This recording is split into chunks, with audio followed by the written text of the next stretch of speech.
So it's winter time, which means it's time to sit and think and dream, and that's why right now is the time to tell the story of the Hidden Falls Land LLC, the way that we were able to get our land.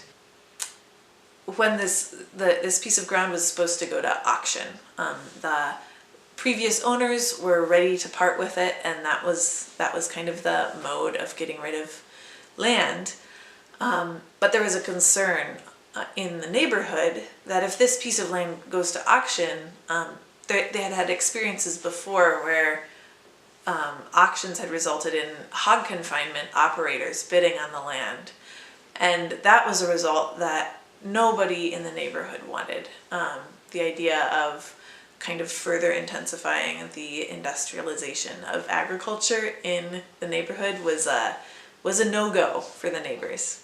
And so the solution that these neighbors came up with, Steve McCarger heading them up, was to buy the land outright from her, to persuade the owner to not take it to auction. I was at the annual meeting of the Peace and Justice Center.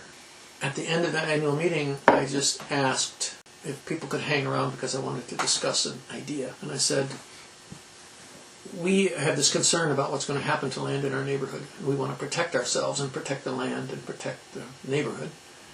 And so we would like to figure out a way to buy the land jointly, collectively, together as neighbors and friends, and then figure out a way to plan for its long-term use in some kind of sustainable way. And then figuring out from there how we would have that land change hands or ownership over time to do the kinds of things that we imagined when we wrote down all the things that we didn't want to have happen on the land, opening the door to things that we would like to see have happen on the land. So the deal in like our economy and our culture right now, in terms of land, is that there's like a huge generational divide. There are people who are older who have access to a lot of resources. The people kind of my age and younger and a little bit older, we don't have access to the same resources that our parents had. What I think about when I think about kind of creating the world that we want to see is that we need those resources that are in the hands of an older generation. And we need the kind of vision and actual like physical capacity that like young people have. We need both of those things, and we need to be able to put them together.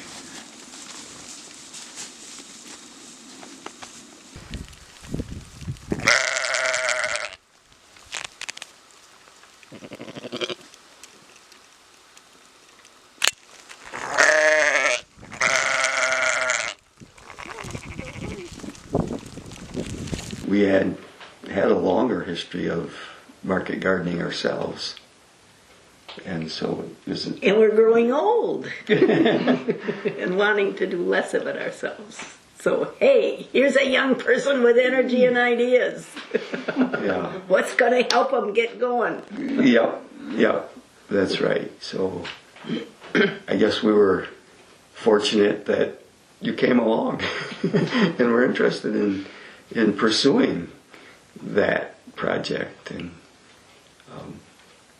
in a way that we could see had lots of new ideas.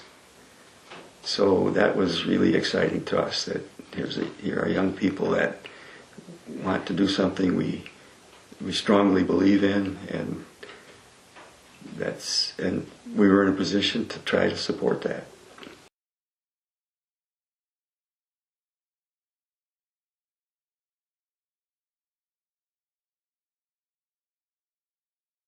So that's kind of what our farm exemplifies. We definitely are not shy of asking for help from people with resources, and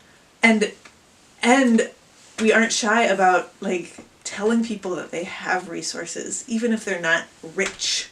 They still have a way to invest in the future.